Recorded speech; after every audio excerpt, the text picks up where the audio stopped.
പ്രിയരെ, ഇന്ന് November 14 children's day. ഈ ശിശുദിനവുമായി ബന്ധപ്പെട്ടുകൊണ്ട് എൻ്റെ ഓർമ്മയിലേക്ക് വരുന്നത് മുത്തുനബി സല്ലല്ലാഹു അലൈഹി വസല്ലമ തങ്ങളുടെ ഒരു വാക്കാണ്.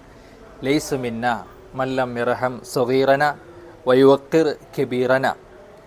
നമ്മിൽപ്പെട്ടവനല്ല കുട്ടികളോട് കരുണ കാണിക്കാത്തവൻ, അതുപോലെ മുതിർന്ന ആളുകളെ ബഹുമാനിക്കാത്തവൻ നമ്മിൽപ്പെട്ടവനല്ല. അപ്പോൾ ഒരു മുസ്ലിം ആണെങ്കിൽ, യഥാർത്ഥ മുസ്ലിം ആണെങ്കിൽ, അവൻ്റെ അടയാളത്തിൽ, അവൻ്റെ ഷിആറിൽപ്പെട്ടതാണ് കുട്ടികളെ കാരുണ്യത്തോടെ സമീപിക്കുക എന്നത്.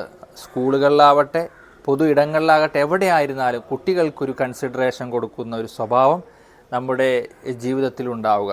മഹാനായ ഇമാം സുയൂത്തി തങ്ങൾ പറയുന്നുണ്ട്, നാം കുട്ടികളുടെ ചില സ്വഭാവങ്ങൾ സ്വീകരിച്ചു കഴിഞ്ഞാൽ വലിയ മഹത്തുക്കളുടെ സ്ഥാനത്തിലേക്ക് എത്താൻ കഴിയും.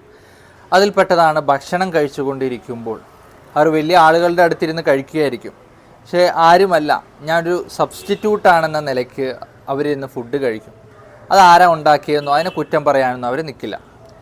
മറ്റൊരു കാര്യം അവിടുന്ന് പഠിപ്പിക്കുന്നത്, അവർ ഭയന്ന് കഴിഞ്ഞാൽ നല്ലപോലെ വാവിട്ടവർ കരയും.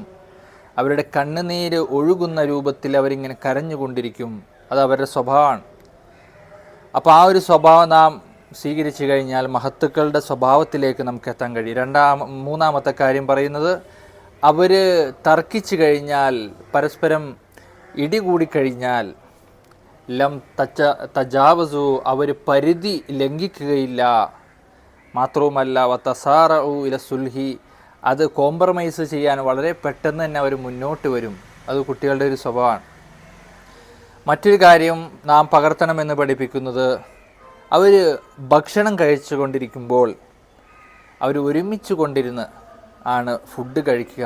അതും വല്ല രോഗം ബാധിച്ചാൽ തന്നെയും, രോഗികളാണെങ്കിലും അവരിങ്ങനെ പൊതുവായി എല്ലാവരോടും ഒരുമിച്ചിരുന്നാണ് കുട്ടികൾ ഭക്ഷണം കഴിക്കുക. അപ്പോൾ ഈ കാര്യങ്ങളൊക്കെ നാം പകർത്ത്. അള്ളാഹു എല്ലാവരെയും അനുഗ്രഹിക്കട്ടെ. ആമീൻ. അസ്സലാമു അലൈക്കും വറഹ്മത്തുള്ളാഹി.